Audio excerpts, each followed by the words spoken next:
The pandemic, marked by significant losses for women's employment, is underscoring the critical importance of childcare to economic stability. Many experts say building an affordable childcare program could lead us toward post-pandemic recovery and a stronger economy in the long run. Dr. Susan Prentice is an expert in contemporary and historical childcare policy and advocacy. Her research looks at the intersection of gender, work, family, social policy, and social movement organizing. Dr. Prentice, thanks so much for taking some time for Newspoint 360 today. I'm very glad to be with you. Access to high quality, affordable childcare is not a new challenge. How is the pandemic highlighting how serious the economic consequences can be for both parents and employers? Well, for the last 4 decades, as mothers have increasingly joined the labor market, figuring out how to juggle work and family has been a kind of a private family struggle. I think the pandemic has made everybody, from decision makers all the way down, much more acutely aware of how much the economy rests on women being able to work and on these care services being in place. So there are benefits in the short term and in the long term as well. Let's take a look at those benefits for both parents and kids. Well, they're enormous, and you can even throw the general economy into the benefits mix. So starting with children, who are the primary users of childcare, good quality childcare is an enormous support to children's development, helps them get a good start, helps prepare children for school, has particularly strong positive effects from children who, for a variety of reasons, might be disadvantaged when they hit the school system. It contributes to integration in immigrant families. It can help to language learning, like really early identification of any learning challenges. It's just a really good service that helps children grow and thrive. That's for the child. For the parents, and we say parents, but it's primarily mothers who get the most benefit from childcare, because it's primarily mothers whose labor force and other plans change with the presence of children. So it enables more women to work. That's an important part of women's economic independence, helps prevent family poverty.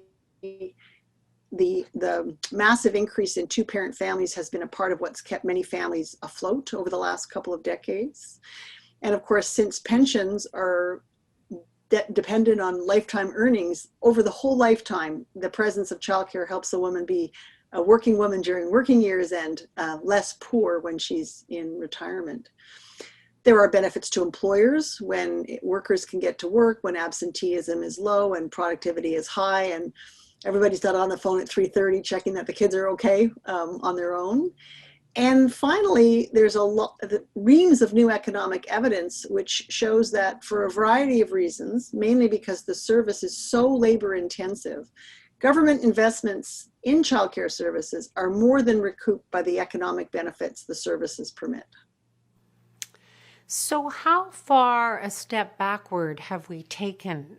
Do we know how many women are being forced to leave the workforce? And how would universal childcare really contribute to a more equitable, diverse workforce? Right. So the pandemic has just thrown everybody sideways, and it's still very much a moving target. In September, the Royal Bank of Canada said that it's been 30 years since so few women were in the Canadian labor market. It's what's leading some economists to call this a she-cession. Women's jobs have been the hardest hit, women's job losses have been the highest, and women have lost the most hours.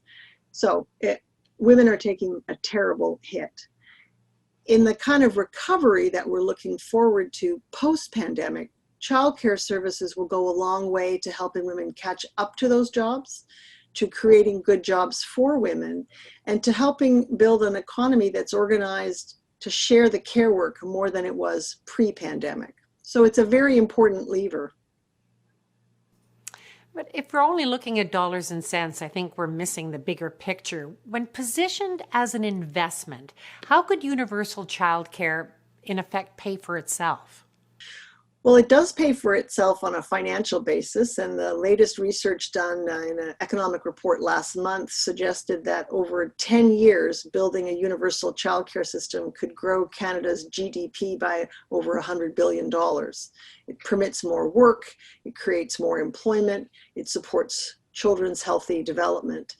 It does that while reducing the stresses and strains on working family, helping children maximize their potential, contributing to gender equality, meeting a lot of social as well as economic targets. Are there other countries with successful national childcare programs that could potentially be used as a template? Indeed, there are. The most well-known of these international examples are the Nordic countries, in particular Sweden and Denmark. I live in Manitoba, and the average parent in Manitoba will wait 16 months to find a childcare space in our province.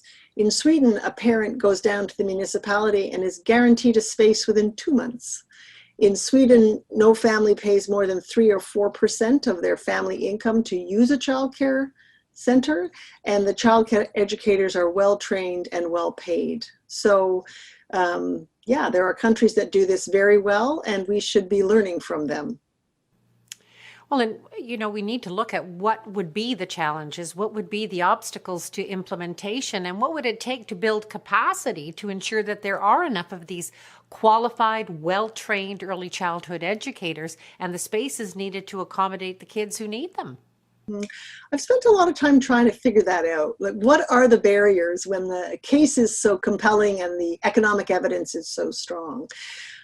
I think the biggest barrier that most explains why Canada has been so slow making progress really is old, outdated ideas about the role of families and the division of things between public and private responsibilities.